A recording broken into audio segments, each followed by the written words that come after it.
Parīze, 19. gadsimta 60. gadi. Pilsēta pārmaiņu laikmetā. Rūpnieciskā revolūcija maina ikdienas dzīvi. Šajā progresa laikmetā rodas jauns templis, lielveikals. Šis ir Dāmu paradīze, Emīla Zolā literārs šedevrs. Zolā ataino spilgtu ambīciju, mīlestības un patērnieciskuma vilinājumu portretu. Ieejam pasaulē, kur gāzes laternas izgaismo plašos bulvārus.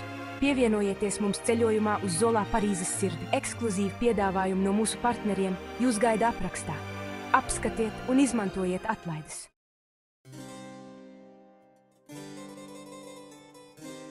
Vairāk nekā tikai stāsts, Dāmu paradīze ir atspoguļojums cerībām un bailēm sabiedrībā, kas mainās. Šī stāsta centrā mēs satiekam Denīzu Bodu, jaunu sievieti no laukiem. Viņa ierodas Parīzē, meklējot labāku nākotni. Drosmīgi stājoties pretī lielās pilsētas izaicinājumiem. Oktāvs Murē, ambiciozais īpašnieks, iemieso šī jaunā laikmeta garu. Caur viņu savstarpēji saistītajiem likteņiem Zolā pēta sarežģītās attiecības starp ambīcijām un mīlestību. Sagatavojieties ienirt stāstā, kas joprojām rezonē ar mums šodien.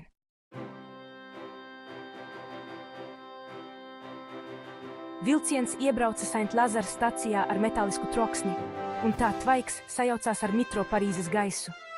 Denīze izkāpa no vagona, viņas mazais koferis atsitoties pret kāju. Apkārt viņai pilsēta bija skaņu virpulis, ratu ritmiskā klaudzēšana pa bruģi, ielu tirgotāju saucieni, kas piedāvāja savas preces, un tūkstošu sarunu troksnis. Denīze bija sapņojusi par šo brīdi gadiem ilgi, bija sapņojusi izrauties no savas lauku dzīves. Tagad viņa beidzot bija šeit, gatava veidot savu likteni. Viņa bija atradusi darbu Bonheur des Dames lielā universāla veikalā, par kuru bija dzirdējusi savā ciematā, un cieši turot savu koferi, Denīze iegāja Parīzes ielu labirintā.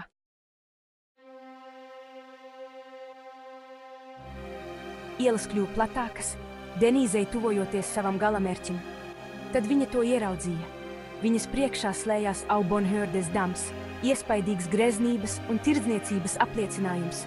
Tā lielie skatlogi, kas bija izrotāti ar smalkiem audumiem un jaunākajām modes tendencēm, pievilka cilvēkus kā magnēts. Denīze nekad neko tādu nebija redzējusi. Tas bija patēriņa templis, katedrāle, kas veltīta pārdošanas mākslai. Vai viņai izdosies atrast savu vietu šajā sarežģītajā tirdzniecības dejā?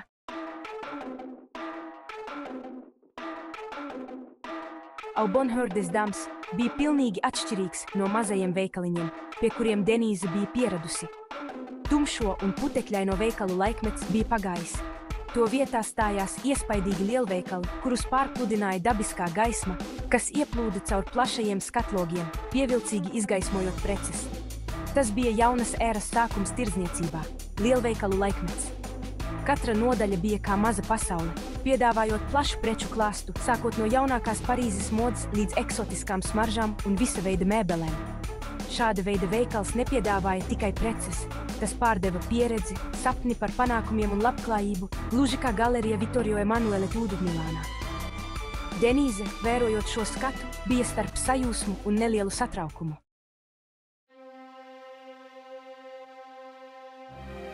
Katrs sīkums Au Bonheur des Dames bija radīts, lai apburtu. Izsmalcināti audumi mirdzēja gāzes lampu gaismā. Gaisā virmoja reibinoši aromāti, to smaržas solīja atpūtu no ikdienas. Katra prece bija pārdomāti novietota, lai piesaistītu un ievilinātu pircējus, pārvēršot pat visparastākos priekšmetus kārojamos objektos. Zola spilgti apraksta izpārdošanu drudzi, neatvairāmo kāri pēc izdevīgiem pirkumiem. Denisei šis milzīgais veikals bija gan iespēja, gan risks.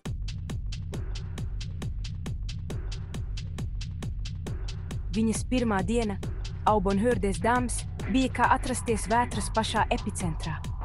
Viņa tika norīkota uz sieviešu apakšveļas nodaļu, ko ieskauj maigs zīds, smalki mežģīnes un citu pārdevēju klusas sarunas. Katra diena bija kā neprātīga lekcija pārdošanas mākslā, dejas priekšnesums starp pārliecināšanu un labām manierēm. Veikals bija īsts skudru pūznis. Tiklīdz durvis atvērās, veikalu pārpludināja nebeidzama klientu straume. Neskatoties uz grūtībām, Denīze atteicās padoties. Diena no dienas, nedēļa no nedēļas, Denīze apguva lielā veikala ritmu. Viņa bija dabiski sirsnīga un vienmēr gatava palīdzēt, un daži klienti to ļoti novērtēja. Tomēr viņa nespēja atbrīvoties no sajūtas, ka viņu pastāvīgi vērtē, cik labi viņa strādā.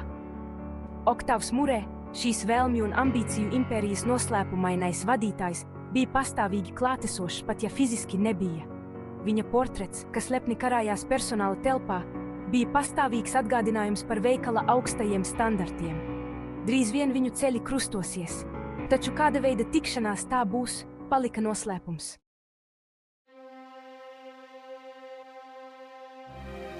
Dzīve Parīzes dievietē bija kā vētra glāzē, nebeidzama klientu straume, kalni ar drēbēm un jāizpilda pārdošanas mērķi. Denīze bija iegrimusi darbā, bez laika domāt, kur nu vēl pamanīt nelielas pārmaiņas sev apkārt. Bet kaut kas bija savādāk, neredzama straume, kas traucēja ierasto kārtību. Viss sākās ar skatienu, vienu mirkli, kad viņas acis sastapās ar Oktāva Murē acīm pūlī. Murē acis, parasti vēsas un aprēķinošas, bija pievērstas viņai ar apziņas dzirksti to dziļumā. Denīze ātri novērsa skatienu, nobijusies, viņas sirds sitās strauji no apmulsuma un satraukuma. Apjukus un neērti jūtoties, Denīze centās ignorēt Klāras zobgalības. Tas bija neiedomājami, pārāk liels apvainojums. Kāpēc gan tādam kā Oktāvam Murē, industrijas gigantam, tik izsmalcinātam vīrietim, būtu jāinteresējas par vienkāršu pārdevēju kā viņa? Un tomēr šaubu sēkla bija iesēta un atrada auglīgu augsni viņas prātā. Viņa pieķēra sevi, ikreiz, kad Murē pagāja garām, metot viņam slepenus skatienus, un katru reizi, kad viņu skatieni satikās, viņas sirds sāka sisties straujāk. Un, šķiet arī Murē nebija imūns pret šīs klusās saprašanās valdzinājumu.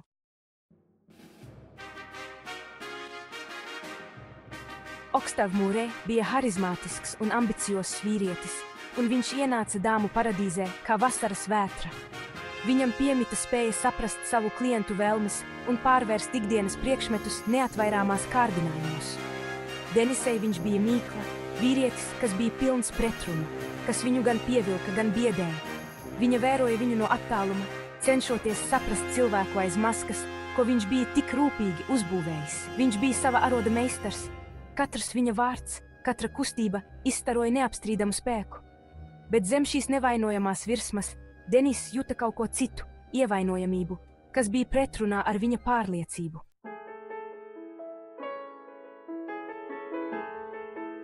Ar katru nedēļu Murē kunga interese par Denīzu kļuva arvien spēcīgāk. Viņš bieži meklēja viņas klātbūtni, lai runātu par savu dzīvi, sapņiem un iespaidiem par pilsētu. Lai gan sākumā atturīga, Denīze sāk izjust pievilcību pret Murē kunga asprātīgo prātu, viņa skatiena dziļumu un spēju nojaukt viņas rūpīgi sargātos aizsargmūrus. Pirmo reizi mūžā Murē kungu piesaistīja sieviete, kuru neapbūra viņa bagātība vai vara. Denīzes tiešums un vienkāršā godprātība bija kā svaiga gaisa malks starp to sieviešu liekulību, kas viņu ikdienā ielenca. Taču Murē kungs bija meistars savaldīšanās mākslā, pieradis savas jūtas turēt grožos.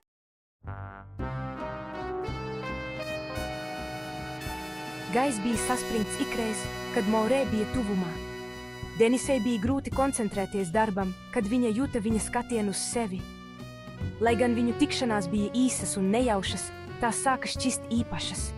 Skatieni, kas satikās pūlī, nejauši pieskārieni, aplūkojot audumus, kluss kompliments par viņas darba ētiku, katra saskarsme lika viņai nodrebēt, atstājot viņu elsojošu un apmulsušu. Plaisa starp viņu sociālajām šķirām bija nepārvarama, pastāvīgs atgādinājums, ka viņu kopīga nākotne nav iespējama.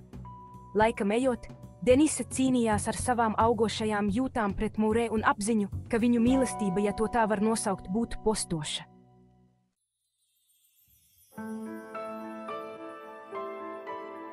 Otrā grāmata – Noslēpumu smagums. Baumas pa veikalu izplatījās kā ugunsgrēks. Viss sākās ar zīmīgu skatienu starp pārdevējām. Drīz vien visi par to runāja.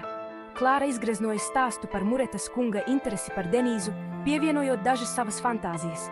Denīze, samulsusi, centās ignorēt visas tenkas.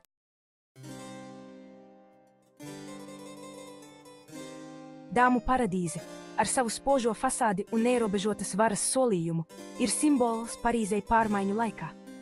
Zola mums bez aplinkiem parāda šīs pilsētas atjaunošanu. Jauni bulvāri šķērso vecos kvartālus, Gāzes laternas izgaismo nakti, un tieksme pēc jaunā piesaista cilvēku uzmanību. Bet šim progresam ir sava cena. Zola pretstata dāmu paradīzes greznību sīko tirgotāju grūtībām. Tradicionālais dzīvesveids izzūd, nespējot konkurēt ar lielveikalu pievilcību.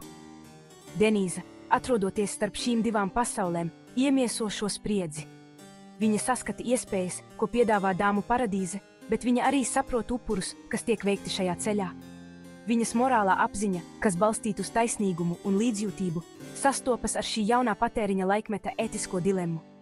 Ar viņas acīm Zola liek mums uzdot sev jautājumu, ko mēs esam gatavi upurēt progresa vārdā, vai mēs varam pieņemt jauno neiznīcinot veco. Šie jautājumi, kas ir aktuāli gan šodien, gan Zola laikā, mūs pavada arī pēc pēdējās lappuses izlasīšanas.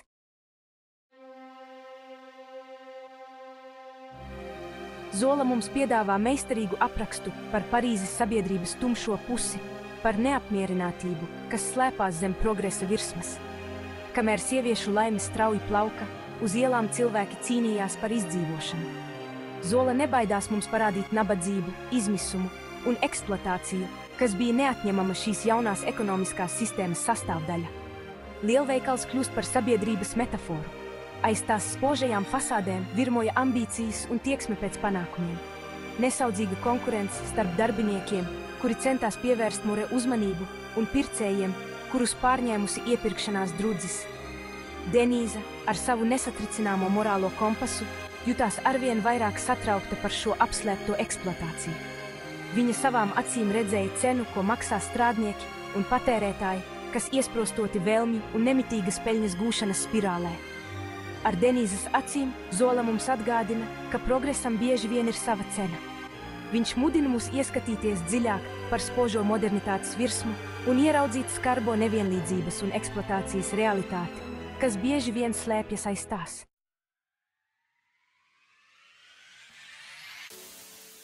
Neaizmirstamo zīmi, ko atstājis dāmu Parīze, un tās tēmas attālu aiz deministrita Parīzes bruģu ielām. Vodū no naivas līdzenes kļūstot par Parīzes dzīves vēru, mūs mūžīgi par ambīciju savu, mīlestību, patēriņa kārdinājumu. Tas liek mēs pretī savu vēlmēm un neapgalvotas patērēšanas sektu. Denīzes stāsts mums atgādina, ka patiesa laime nav atrodama materiālo vērtību uzkrāšanā, bet gan mūsu vērtību stiprumā un līdzjūtībā, ko izrādām citiem. Šis vēstījums ir tikpat aktuāls šodien, kā tas bija Zolā laikā. Paldies, ka pievienojāties mums šajā ceļojumā, iepazīstot dāmu paradīzi. Neaizmirstiet nospiest patīk un abonēt kanālu, lai skatītos citus literatūras apskatus. Ja jums patika šis video, jūs atradīsiet papildu resursus un īpašus piedāvājumus aprakstā.